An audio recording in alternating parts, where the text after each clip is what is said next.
You can see I'm on selfie cam thingy. So as you can see, I'm in my room on my camera. Basically, I was going to go on and use this camera. Nice camera.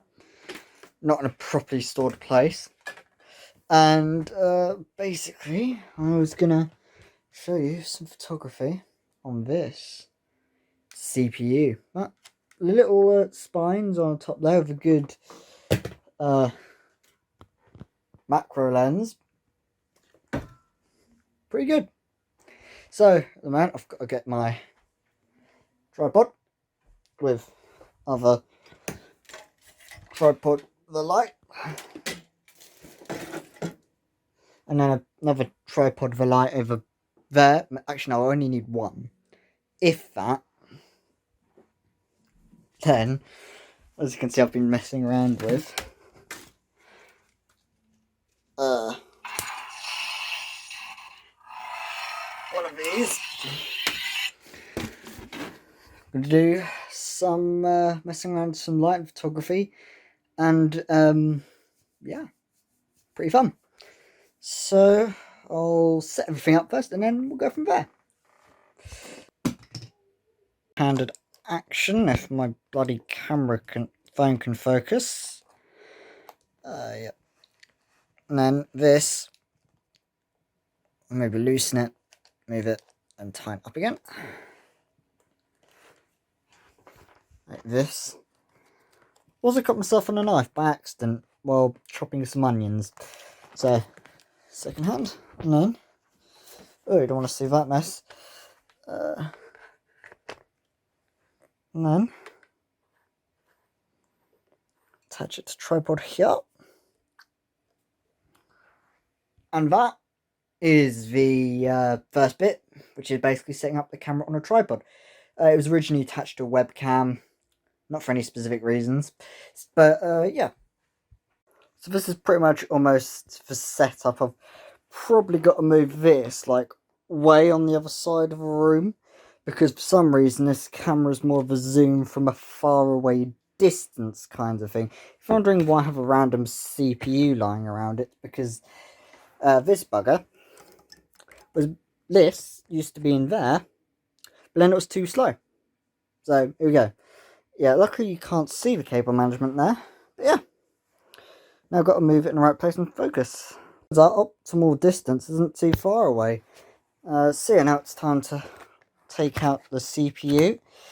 If you're wondering what it is, I'll show you in a moment. It is called the AMD FX 4350. It's a bit stuck at the moment, but just got to have it out like that, and then using this camera, hopefully I can do this. Oh, that was bloody lucky. So probably have to go like that, but of course, if I then get this out of LV mode, you'll see how it's got high ISO and low shutter speed. So what I'm going to have to do is, probably best to explain why I said about increasing the brightness with a single shot, and that's through shutter speed here. So what shutter speed is basically allowing more light on a sensor. So let's say your image sensor is a sponge and light is the water. The more you expose the sponge to more water, the fuller, more saturated it gets with water. So the more water you pour on, the more saturated till it can't take any. Well, let's say with the image sensor, you put too much light in, it completely whites out. You don't put any light in, it gets darker. It also has more of the actual image itself in it. So let's say you then drag a sponge along a surface. You smear it along the surface. You get a drierish sponge, the less smearage you get. That could be the blur of how an image moves, because you've got more of the image in place. So the more shutter speed you get, the longer the shutter speed is, the more smudge you get. So that's why I said about that, because it gets less more and less light on the sensor. the main thing about shutter speed is that when light hits a shutter, if you have someone in front of a camera and you've got a really, really long shutter speed, I've done about 30 seconds at some point, and they blur. So you have to be careful of, if you have human subjects, they've got to be really still, because you've got a snapshot of everybody's face, and then me doing this could mean my whole face is gone. It's a blur, basically. So that's shutter speed. I'll show aperture in a different way. So I've grabbed a light there, and I've opened a few windows because things get really hot. So you can probably see I've got some kind of line here, which is because the light is lower and the shadow is going up. Oh, I forgot to turn off my TV.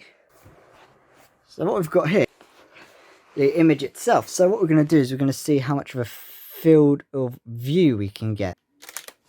We'll do that, and it's going to come. So let's get to the shutter speed. So the shutter's open for longer, more light is coming into the sensor, and thus does that. But then it will completely white out.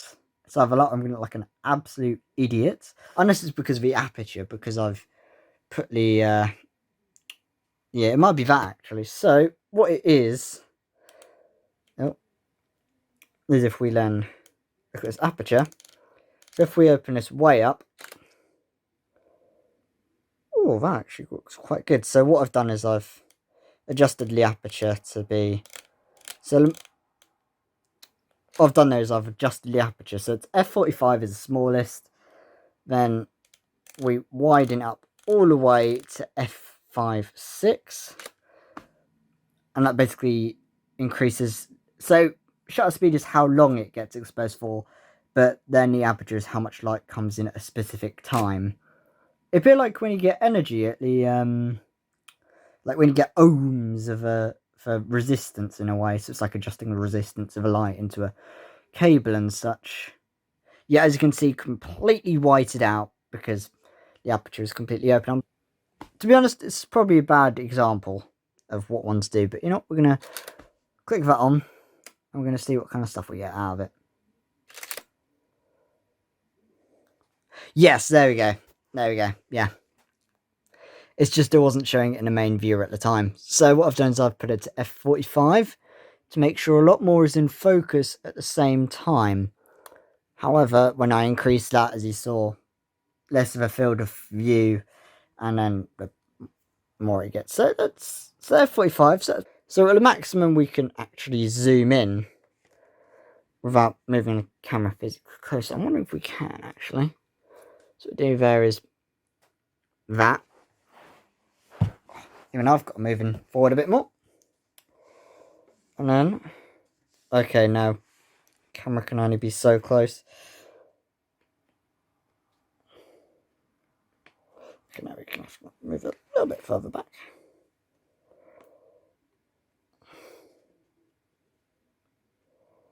There we go.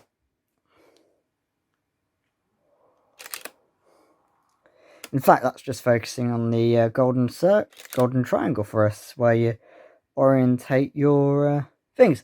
Alright, so I've done that. Pretty much shown how I do a bit of photography of macros. Although, we can show you something fun. That's what we're going to do. Now we know this is in focus. I'm going to put this back to here. And we're going to up the shutter speed to 8 seconds. We're going to turn off this light. Turn off this light. We're completely dark. In fact, I can't actually see what I'm going for. So we're going to go. Just grab the lightsaber. Turn this off. Going to only see the lightsaber. What I'm going to do is get that shutter. And then we're going to move the lightsaber behind. And then turn on the light again. And then you will see a long, basically, blur of lightsaber behind that. Admittedly, what might have needed to be done there is increase So as I said, it's too dark. So what we'll do is we'll put it to 30 seconds. And then, what I do there is, turn off the light again.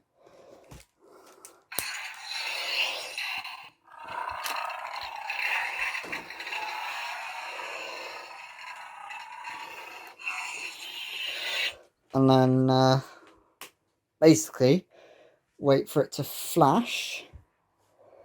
Or do a clicky click thing. And then, we go from there. You can't see me because we can't actually turn on the light just yet.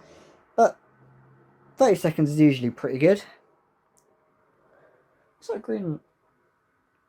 Some stuff. Oh, there we go. So sure, can put me back on. I'm gonna have to put my phone on charge after this.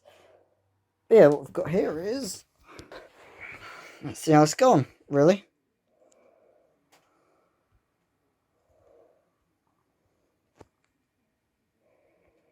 Takes a little while longer because it's got more light to process. In fact, this camera probably needs a new battery. The batteries are up there. And yeah. Oh, I think I know what's happened there. What?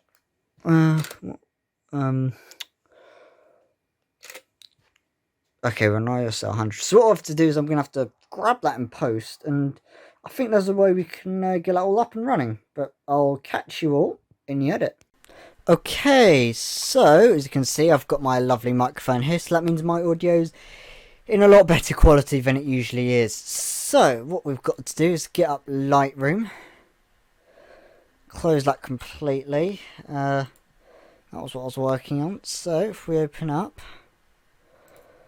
DCIM 10D3300, there should be a whole bunch of CPUs.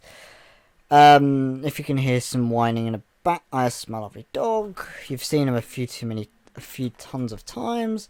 So what we do is we grab that, we lock that into there. So what we're doing is we're just doing a bit of editing to basically make it not look shit. So import, and we've just got to wait for that to piss off, and we get back to here. Yeah, I have done the pictures for today. It's just importing now. Oh, also, I can do that. Nah, it doesn't work. No, it's like, yeah. Anyway, still importing. Fetching initial previews. We've got a good 23 shots to go through. There we go. Develop. And the first one, I think we're going to care about this one the most to start with. So it looks like it's captured a good amount of detail. It's just seeing what's gathered. Okay, that doesn't look ideal to start with, but okay, we're going to have to increase the shadows a slight bit just to see.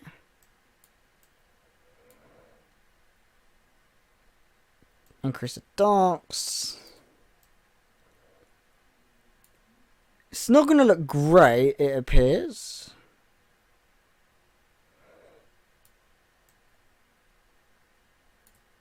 Lights, might as well pop them all up. What you can do is also you can just decrease the saturation of a red. But quite frankly, if you get rid of saturation of a red, it just doesn't look proper. But you can decrease the luminance, but that doesn't affect too much. I think this photo is a bit buggered. Because if we went to this one, let's have a look. So if we increase exposure, yeah, it's just completely redded out. I'm going to have to rethink that one, because the rest of them did work generally very nicely. So what we're going to do is we're going to have a look at this one. Okay, we've got a little bit in focus. This one will have a bit of focus as well. This one will be not too in focus. Yeah, the focus sometimes just doesn't work. But as you can see from the other close-up shot, where was it? It was this one, wasn't it? It doesn't look like there's pins, but when you then switch to this one, there's quite clearly some pins. It might be forced perspective in the case of not that one wasn't. Okay, this one looks good. Oh, you can see it's very. You can actually see it. good amount of detailing on the thing there, but this is better if it's cropped. So what we'll do is we'll pop it like that. Done. Boom. Now we can see a whole bunch of stuff.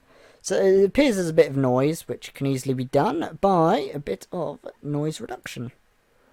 Quite frankly, you can cake it on a bit because we've got everything in focus. It's all nice and sharp.